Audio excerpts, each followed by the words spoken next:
Hello friends, good morning. നമ്മുടെ Kerala T V സീരിയലിലേക്ക് എല്ലാവർക്കും സ്വാഗതം. അങ്ങനെ വിനോദ് മയൂരിയെ മണിച്ചിത്ര താഴിട്ട് തന്നെ പൂട്ടി. അവളാണെങ്കിൽ രക്ഷപ്പെടാൻ വേണ്ടി നുണയൊക്കെ പറയുമ്പോൾ നിനക്ക് രക്ഷപ്പെടണമെന്നുണ്ടെങ്കിൽ നീ സത്യം പറഞ്ഞോളാനായിട്ട് വിനോദ് പറയുക.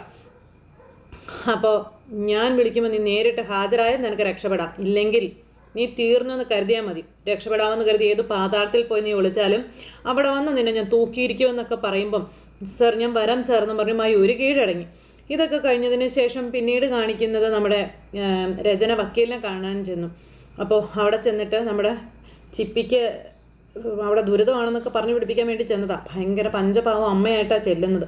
അപ്പോൾ എന്തിനാണ് എന്നെ കാണണമെന്ന് പറഞ്ഞത് എന്നിങ്ങനെ ചോദിക്കുന്ന സമയത്ത് എൻ്റെ ദുഃഖവും കാര്യങ്ങളൊക്കെ മേഡത്തിന് അറിയാമല്ലോ എന്നും പറഞ്ഞുകൊണ്ട് ഭയങ്കര പഞ്ചപാവ അമ്മ ചമയുന്നു. എൻ്റെ മകളെ എനിക്ക് വേണം മേഡമെന്നും പറഞ്ഞ് രചന അവരോട് യാചനയോടെ സംസാരിക്കുന്നു. ഇത് കോടതി തീർപ്പായ കാര്യമല്ലേ എന്ന് ചോദിച്ചു. ഈ പെറ്റീഷൻ്റെ പുറത്ത് എന്ത് ചെയ്യാൻ കഴിയുമെന്നാണ് നിങ്ങൾ പറയുന്നതെന്ന് ആ മേഡം ചോദിക്കണം. നിങ്ങളുടെ വക്കീലിനോട് അന്ന് അതൊക്കെ ചോദിച്ച് മനസ്സിലാക്കി കൂടായിരുന്നു എന്ന് ചോദിച്ചു. അപ്പോൾ ചോദിച്ചെല്ലാം മനസ്സിലാക്കിയിരുന്നു. വക്കീൽ പറഞ്ഞതനുസരിച്ചാണ് ഞാൻ മേഡത്തിനെ തനിച്ച് കാണാനായിട്ട് വന്നതെന്നൊക്കെ പറയുക ഈ രചന. എനിക്ക് പറയാനുള്ളത് കേട്ട് കഴിഞ്ഞിട്ടുണ്ടെങ്കിൽ എൻ്റെ പരാതിയിൽ കഴമ്പുണ്ടെന്ന് മേഡത്തിന് മനസ്സിലാകുമെന്ന് പറഞ്ഞു. നിങ്ങൾ പറഞ്ഞോളൂ, ആ കുഞ്ഞിൻ്റെ കാര്യത്തിൽ എനിക്കൊരു പ്രത്യേക പരിഗണന ഉണ്ടായിരുന്നതാണെന്നിങ്ങനെ പറയുന്നു മേഡം. അപ്പോൾ എനിക്കോ ആ ഭാഗ്യം ഉണ്ടായില്ല. എൻ്റെ മോൾക്കൊരമ്മയെ കിട്ടും എന്നുള്ളൊരു സന്തോഷത്തിലായിരുന്നു ഞാനെന്നൊക്കെ രചന.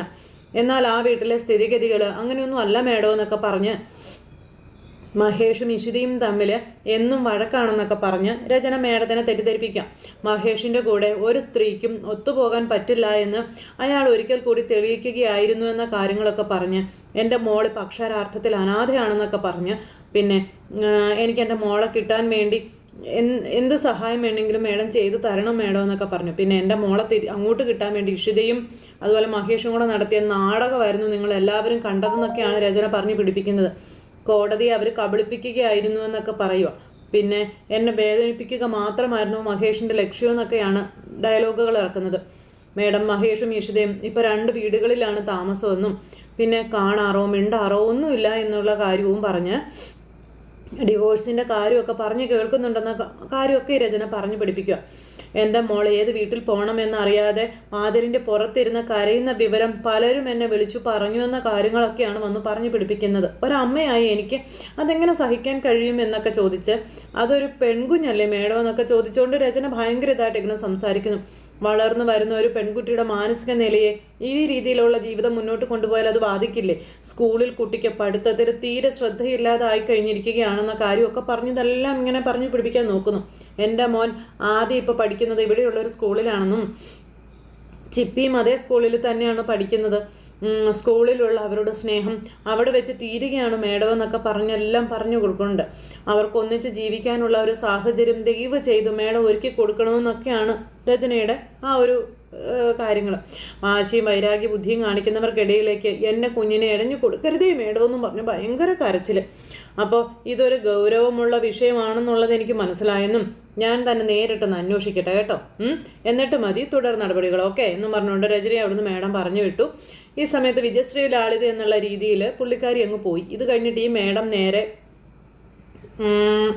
നമ്മുടെ മഹേഷിൻ്റെ വീട്ടിലേക്ക് വരും. അപ്പോൾ ഞാൻ ഫാമിലി കോർട്ട് ജഡ്ജിയാണെന്നും പറഞ്ഞു വന്നു. ഒരു കമ്മീഷൻ്റെ ഭാഗമായിട്ടാണ് വന്നതെന്ന് പറയുമ്പം വരൂ മേഡം, കയറി വരൂ, ഇരിക്കും മേഡം എന്നൊക്കെ പറഞ്ഞുകൊണ്ട് നമ്മുടെ സ്വപ്നമൊക്കെ ഭയങ്കര കാര്യമൊക്കെ ആയിട്ട് ഇങ്ങനെ ഇടപെടുന്നു അവരോട്.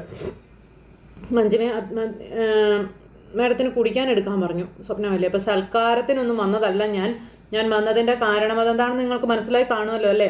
എങ്കിലും ഞാൻ നിങ്ങളോട് പറയാം. ചിപ്പി മോളെ ആവശ്യപ്പെട്ട് അവളുടെ അമ്മ രചന വീണ്ടും കോടതിയിൽ പരാതി തന്നു എന്ന് പറയുമ്പോൾ രചനയ്ക്ക് അതിന് എന്ത് അവകാശം ഉള്ളതെന്ന് സ്വപ്നമല്ലേ ചോദിച്ചു. ചിപ്പിമോളുടെ അച്ഛനായ മഹേഷിന് വിട്ടുകൊടുത്തത് കോടതി തന്നെ ചോദിച്ചു. പക്ഷെ കുട്ടിയുടെ ജീവിതം കോടതി ആഗ്രഹിച്ചതുപോലെയല്ല മുന്നോട്ട് പോകുന്നതെങ്കിൽ കോടതിക്ക് ഇടപെടാനും അധികാരം ഉണ്ടെന്ന് പറഞ്ഞു. അപ്പോൾ ഇവരിങ്ങനെ നോക്കുക, നിങ്ങൾ മഹേഷിൻ്റെ അമ്മയല്ലേ എന്ന് ചോദിച്ചു. അപ്പോൾ അത് മേഡം എന്ന് പറഞ്ഞു.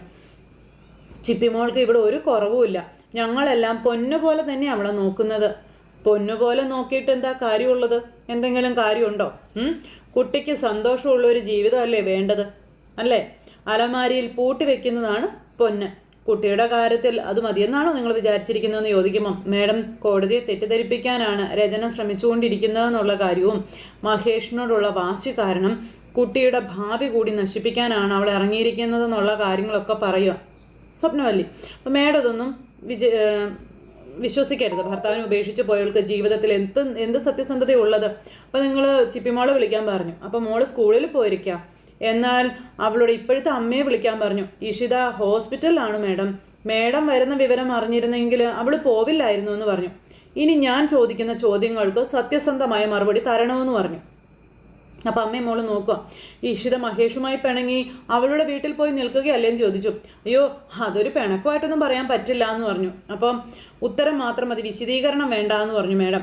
മഹേഷ് ഇഷിതയും പിണങ്ങി രണ്ടുപേരും 2 വീടുകളിലല്ലേ താമസിക്കുന്നതെന്ന് ചോദിച്ചപ്പം അതേന്ന് പറഞ്ഞു.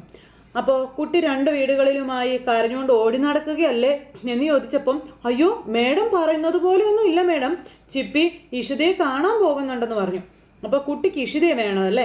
അതെ വേണം. അവൾ അമ്മയായല്ലേ ഇഷിതയെ കാണുന്നത്. അപ്പോൾ കുട്ടി അമ്മയായി കണ്ടാൽ മതിയോ? ഇഷിതയ്ക്ക് അങ്ങനെ തോന്നേണ്ട കാര്യമില്ലേ? ഇഷിത സ്വന്തം മോളായിട്ട് തന്നെയാ ചിപ്പി മോളെ കാണുന്നത്. അങ്ങനെയെങ്കിൽ ഇഷിത എന്താ മോളെ ഓർത്ത് മടങ്ങി വരാത്തത് എന്നിങ്ങനെ ചോദിച്ചു മേഡം. ഇഷിത ഇനി മഹേഷിൻ്റെ കൂടെ ജീവിക്കാൻ ആഗ്രഹിക്കുന്നില്ല, അതല്ലേ സത്യമെന്ന് ചോദിക്കുമ്പോഴത്തേക്കും ഇവർ 2 പേരും കൂടി ഇങ്ങനെ നോക്കുക. ഇഷിതയ്ക്ക് കുട്ടിയെ വളർത്താൻ യാതൊരുവിധ അവകാശവും ഈ കോടതി നൽകാൻ പോകുന്നില്ല. കോടതിയെ സംബന്ധിച്ച് ഇഷിത കുട്ടിയുടെ അച്ഛൻ്റെ 2ാം ഭാര്യ മാത്രമാണെന്ന കാര്യങ്ങളൊക്കെ ഈ മേഡം പറയാം. അച്ഛനും 2ാം അമ്മയും തമ്മിൽ വഴക്കും പോരുമായി കഴിയുമ്പോൾ കുട്ടിയുടെ ഭാവി ജീവിതം അത് അപകടത്തിലാവുകയല്ലേ എന്ന് ചോദിച്ചു.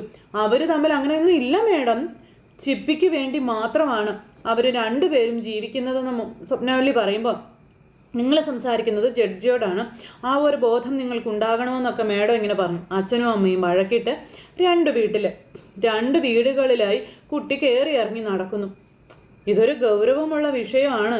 ഇതെന്താ ഇത്? മുഖാമുഖം കണ്ടാൽ പോലും മഹേഷും ഇഷിതയും തമ്മിൽ മിണ്ടാറില്ലെന്ന് ഈ ഫ്ലാറ്റിലുള്ളവർ തന്നെ മൊഴി നൽകിയിട്ടുണ്ടെന്നുള്ള കാര്യങ്ങളൊക്കെ ഇങ്ങനെ മേഡം പറയുക. ചിപ്പിമോളുടെ കാര്യത്തിൽ അന്തിമ വിധി അത് ഉടനെ തന്നെ ഉണ്ടാകുമെന്നും പറഞ്ഞ് ഈ മേഡം അവിടുന്ന് പോവുക. മേഡം അങ്ങ് പോയി കഴിഞ്ഞപ്പം എൻ്റെ ഈശ്വര ചിപ്പിമോള് നഷ്ടപ്പെട്ടു പോകും, ഇതെങ്ങനെ മഹേഷ് സഹിക്കുമെന്ന് പറഞ്ഞുകൊണ്ട് അവിടെ നിന്ന് ഇങ്ങനെ കരയുക നമ്മുടെ സ്വപ്നവല്ലി. മോളാണെങ്കിൽ അമ്മയെ സമാധാനിപ്പിച്ചുകൊണ്ട് അവിടെ നിൽക്കുന്നു. ഇതേ സമയത്ത് അവിടെ വിജയിച്ച ആ ഒരു സന്തോഷത്തിലിരിക്കുവാണ് നമ്മുടെ രചന. അപ്പോഴാണ് ആകാശ് അങ്ങോട്ടേക്ക് വരുന്നത്. ആകാശ്, നമ്മൾ ആഗ്രഹിച്ചതിനെ സംഭവിക്കാൻ പോവാന്ന് പറഞ്ഞു. എന്തായി കാര്യം? കമ്മീഷൻ വന്നു പോയെന്ന് മാത്രമേ ഞാൻ കേട്ടുള്ളൂ. എന്തായി? ഇന്ന് നല്ല തിരക്കുള്ള ദിവസമായിരുന്നു എന്നൊക്കെ വലിയ കാര്യമായിട്ട് ഇങ്ങനെ പറഞ്ഞുകൊണ്ടിരിക്കുക ഈ ആകാശ്. ആ സമയത്ത് ഞാൻ അവരുടെ ഫ്ലാറ്റിൻ്റെ താഴെ തന്നെ ഉണ്ടായിരുന്നു എന്നും ജഡ്ജിന് കാര്യങ്ങളൊക്കെ പൂർണ്ണമായും ബോധ്യപ്പെട്ടിട്ടുണ്ടെന്നും കമ്മീഷൻ റിപ്പോർട്ട് കോർട്ടിന് കൈമാറിയാൽ ചിപ്പിയെ അവളുടെ അമ്മയ്ക്ക് വിട്ടുകൊടുത്തുകൊണ്ടുള്ള കോർട്ട് ഓർഡർ വരുമെന്നുള്ള കാര്യങ്ങൾ നമ്മുടെ രചന പറയാം. സത്യത്തിലെ നീ ഇത്രയും മിടുക്ക് കാണിക്കുന്നു ഞാൻ കരുതിയില്ല എന്ന് ആകാശ് പറയുമ്പോൾ ഞാൻ എങ്ങനെ മിടുക്ക് കാണിക്കാതിരിക്കും ആകാശ്? മഹേഷിനോടും ഇഷിതിനോടുള്ള റിവെഞ്ചിനേക്കാൾ വലുതായിട്ട് എനിക്കൊന്നുണ്ട്. ഞാൻ നൊന്ത് പ്രസവിച്ച എൻ്റെ മോളാണ് ചിപ്പി എന്നുള്ളത്. എന്നെ ഏതു കോണിൽ നിന്ന് വിമർശിച്ചാലും ഞാനൊരമ്മ തന്നെയാണെന്ന് നമ്മുടെ രചന പറയാം. 100 പോറ്റമ്മമാർ വന്നാലും പെറ്റമ്മയോളം വരില്ല എന്ന് ആകാശിന് അറിയില്ലേ എന്ന് ചോദിക്കുമ്പോൾ ആകാശ് ഇങ്ങനെ ഒരു തട്ടലും തട്ടി അവിടെ നിന്ന് ഭയങ്കര ചിരി. നിൻ്റെ ഫീലിങ്സ് അതെന്തായാലും എനിക്കത് സന്തോഷമുള്ള വാർത്ത തന്നെയാണ്. മഹേഷിൻ്റെ അവസാന പിടിവള്ളിയും നഷ്ടമാവാൻ പോകുന്നു. മഹേഷും ഇഷിതയും തമ്മിലുള്ള ബന്ധത്തിൻ്റെ നൂൽച്ചരട് പൊട്ടിപ്പോവുകയാണെന്നൊക്കെ പറഞ്ഞുകൊണ്ട് ഇവർ സ്വപ്നം കാണുക. ഇനി അവൻ ആർക്ക് വേണ്ടി ജീവിക്കും? എന്തിനു വേണ്ടി ജീവിക്കും? ആത്മഹത്യയിൽ കൊണ്ടുപോയി എത്തിക്കണം നമുക്ക് ആ പാവത്തിനെ എന്നും പറഞ്ഞ് ഇവർ സംസാരിച്ചുകൊണ്ടിരിക്കുമ്പോൾ ആദ്യം അങ്ങോട്ടേക്ക് വരുന്നത്. കോർട്ട് ഓർഡർ ഒന്നിങ്ങ് വന്നോട്ടെ എന്നും പറഞ്ഞ് ഇങ്ങനെ നിൽക്കുന്നു. അപ്പോൾ ആദ്യം ഇറങ്ങി വന്നു. ഇവനെന്താ പറ്റിയത്? എന്താ ഉറക്കമായിരുന്നോ എന്നൊക്കെ ഇങ്ങനെ ആകാശ് ചോദിച്ചു. കൊച്ചിനെ കണ്ടപ്പോൾ എടാ മോനെ നീ അറിഞ്ഞോ നിൻ്റെ അനിയത്തിയും കൂടി വീട്ടിലേക്ക് വരാൻ പോകുവാണെന്ന് പറഞ്ഞു. കൊച്ചൊന്നും മിണ്ടുന്നൊന്നുമില്ല കേട്ടോ. അതെ മോനെ, ഇഷിത കൈയടക്കി വെച്ച എൻ്റെ മോളെ എനിക്ക് കിട്ടാൻ പോവുകയാണെന്നൊക്കെ പറഞ്ഞിങ്ങനെ രചന. ഇനി ഇഷിതയ്ക്ക് കണ്ണീരിൻ്റെ ദിവസങ്ങളാണെന്നും പറഞ്ഞുകൊണ്ട് രചന ആദ്യയോട് പറയും അമ്മയൊന്ന് നിർത്താമേ എന്ന് പറഞ്ഞു മകൻ അമ്മയോട്. ആ ഡോക്ടർ അമ്മ പറയുന്നത് പോലെ ഒരു മോശം ക്യാരക്ടറായിട്ട് എനിക്ക് തോന്നിയില്ല. അവർ നല്ല ആളാണ് അമ്മ എന്തിനാ അവരെ എപ്പോഴും ഇങ്ങനെ കുറ്റം പറയുന്നേ എന്ന് ആദ്യം ചോദിച്ചു. കുറ്റം മാത്രം പറയുന്നവരാ മോശക്കാരെന്ന് പറഞ്ഞ് കൊച്ചു പറയാൻ നോക്കുമ്പോഴേക്കും കൊച്ചിനെ അടിക്കാൻ കൈയോങ്ങി രചന. അപ്പോഴേക്കും ആകാശ് തടഞ്ഞു. രചന വേണ്ട എന്നും പറഞ്ഞു. അപ്പം ആദി മോനെ എന്താടാ ഇഷിത നല്ലവളാണെന്ന് പറയാൻ എന്താ കാരണം? അവളോട് വെറുപ്പായിരുന്നില്ലേ മോന്? അപ്പം എനിക്കറിയില്ല അങ്കിൾ, എന്താണെന്ന് എനിക്കറിയില്ല. എനിക്കവരോട് ഉള്ള വെറുപ്പൊക്കെ മാറിക്കൊണ്ടിരിക്കുകയാണെന്നൊക്കെയുള്ള കാര്യങ്ങൾ ആദ്യം പറഞ്ഞു. ഞാൻ കിടക്കുമ്പോഴേ അവരെൻ്റെ അടുത്ത് വന്ന് മോനെ എന്ന് വിളിച്ച് തഴുകുന്നത് പോലെയൊക്കെ എനിക്ക് തോന്നുകയാണെന്നൊക്കെ പറഞ്ഞു. അപ്പം ഞാൻ ഉറങ്ങിപ്പോവാ. അപ്പം ഇവനെന്തോ മാനസിക പ്രശ്നമുണ്ട്. ആദ്യം നീ എന്താടാ ഇങ്ങനെ എനിക്കിത് സഹിക്കാൻ പറ്റുന്നില്ല മോനെ എന്നൊക്കെ പറഞ്ഞുകൊണ്ട് രചന. നീ എൻ്റെ കൂടെ നിൽക്കേണ്ടവനല്ലേ, നീ എന്താ ഇങ്ങനെ? ഇഷിതയുമായി നിനക്ക് എന്തെങ്കിലും ബന്ധമുണ്ടെങ്കിൽ അത് നിന്റെ ശത്രുവായിട്ടുള്ളതാണെന്ന് പറഞ്ഞപ്പം ബന്ധു എങ്ങനെയാമേ ശത്രുവാകുന്നേ എന്ന് ആദ്യം ചോദിച്ചു. എന്താ മോനെ നീ മമ്മിയോട് ഇങ്ങനെയൊക്കെ പറയുന്നേ, നിനക്ക് എന്താണ് പറ്റിയെന്നൊക്കെ ചോദിച്ചിങ്ങനെ രചന ചോദിക്കുമ്പം എനിക്ക് എന്താ പറ്റിയതെന്ന് എനിക്ക് അറിയില്ല അമ്മേ. ഇഷിത ഡോക്ടർ നല്ല ആളാ, അതേ എനിക്കറിയൂ എന്ന് നമ്മുടെ ആദ്യം പറഞ്ഞു. എനിക്ക് അവരോട് ഇഷ്ടം തോന്നുകയാണെന്ന് പറഞ്ഞ് കൊച്ചങ്ങ് കയറിപ്പോയി. ഈ സമയത്ത് ഇതാ ആക്സിഡൻറ്റിന് ശേഷം അവനിലുണ്ടായ മാറ്റം, നീ ഇങ്ങനെ അവനെ ഇങ്ങനെ വെറുപ്പിക്കുന്ന രീതിയിൽ സംസാരിക്കരുത്. അവനെ കുറ്റം പറഞ്ഞിട്ടൊന്നും കാര്യമില്ല. എന്തോ ഒരു പരിവർത്തനം അവൻ പോലും അറിയാതെ അവനിൽ സംഭവിക്കുന്നുണ്ടെന്നൊക്കെ പറയുമ്പോൾ വേണ്ടത് എത്രയും പെട്ടെന്ന് ചെയ്യണം ആകാശം എന്ന് പറയുമ്പോൾ നീ ധൈര്യമായിട്ടിരിക്കും, ഞാനല്ലേ കൂടെ ഉള്ളതെന്ന് പറഞ്ഞുകൊണ്ട് ആകാശം ഇങ്ങനെ രചനയ്ക്ക് ധൈര്യമൊക്കെ പകർന്നു കൊടുത്ത് അങ്ങനെ അങ്ങ് പോയി. ഇത് കഴിഞ്ഞ് പിന്നെ നമ്മുടെ മഹേഷ് ഫുഡ് കഴിച്ചുകൊണ്ടിരിക്കുമ്പോൾ കൈലാസ് അടുത്ത് വന്നിരുന്നിട്ട് കഴിക്കളിയാന്ന് പറഞ്ഞുകൊണ്ട് കഴിപ്പിക്കാൻ നോക്കുക. അപ്പോഴേക്കും സ്വപ്നവല്ലി ഫുഡുമായിട്ട് വന്നു. കാര്യങ്ങൾ ഇങ്ങനെയൊക്കെയാണ് പോകുന്നതെങ്കിൽ ചിപ്പിമോളെ എനിക്ക് നഷ്ടപ്പെടുമെന്നുള്ള കാര്യം മഹേഷ് പറയുക. ആ ജഡ്ജി ഇവിടെ വന്നപ്പോൾ എനിക്കും ഇഷിതയ്ക്കും ഇടയിൽ എന്തൊക്കെയോ പ്രശ്നമുണ്ടെന്നും ആ 98 അലക്സാണ്ടർ പറഞ്ഞതായിട്ട് എനിക്ക് വിവരം കിട്ടി എന്നുള്ള കാര്യങ്ങൾ പറയാം. അപ്പം രചനയ്ക്ക് നമ്മുടെ കുഞ്ഞിനെ വിട്ടുകൊടുക്കാനോ, നീ എന്ത് ഈ പറയുന്നേ, അതിന് നമ്മൾ സമ്മതിച്ചിട്ട് വേണ്ടേന്ന് സ്വപ്നവല്ലി മഹേഷിനോട് പറയാം.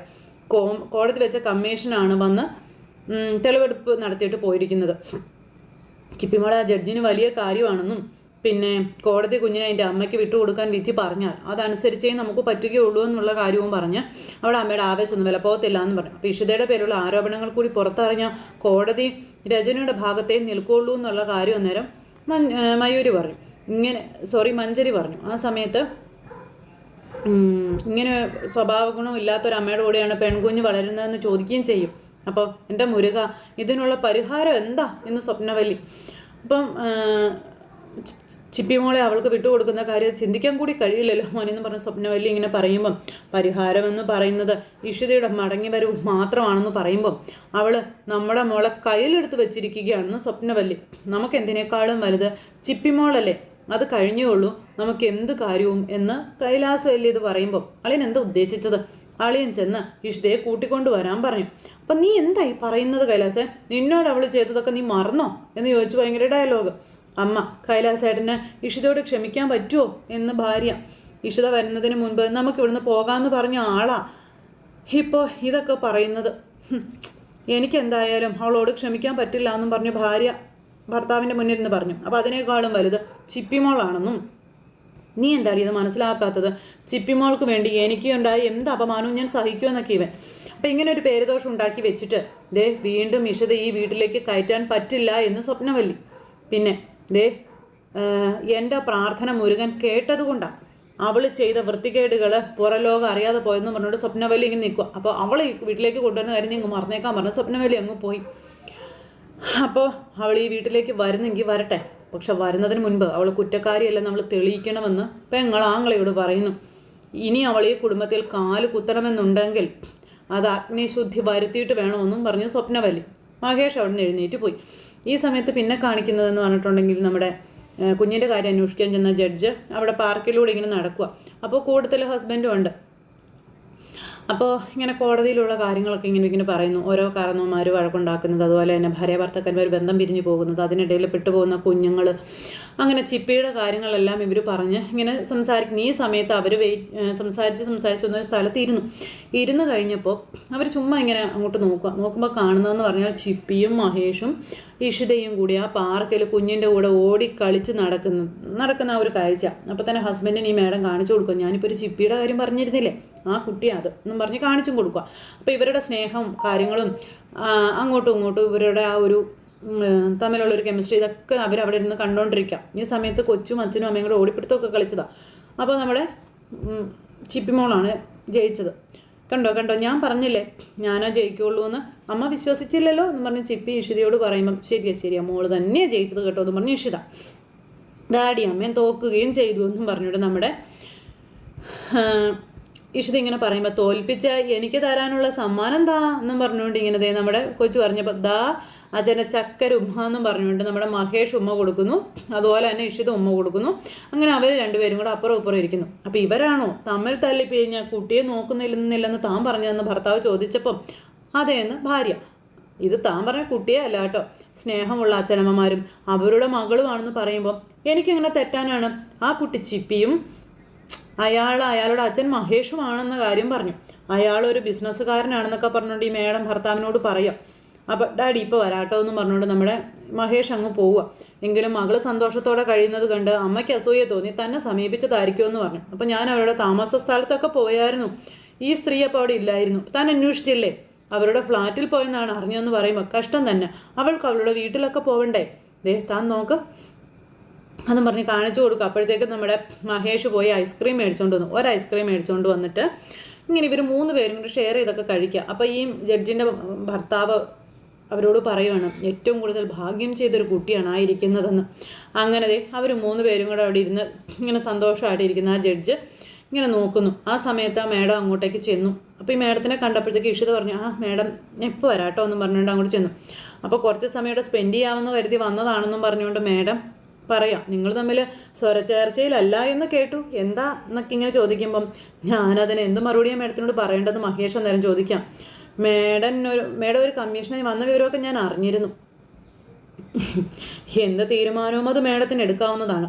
എൻ്റെ മോളെ കൂടി ഓർക്കണം എന്ന് മാത്രമേ ഉള്ളൂ എന്നും പറഞ്ഞുകൊണ്ട് മഹേഷ് പറയാം. അപ്പോൾ നമ്മുടെ ഇഷിത, മേഡം ഞങ്ങൾ വിവാഹം കഴിച്ചത് തന്നെ ചിപ്പിമോളെ ഓർത്തിട്ട് മാത്രമാണെന്നും മേഡം എന്നെപ്പറ്റി ഒന്ന് അന്വേഷിക്കേണ്ടതായിരുന്നു എന്ന് നമ്മുടെ ഇഷിത പറഞ്ഞു.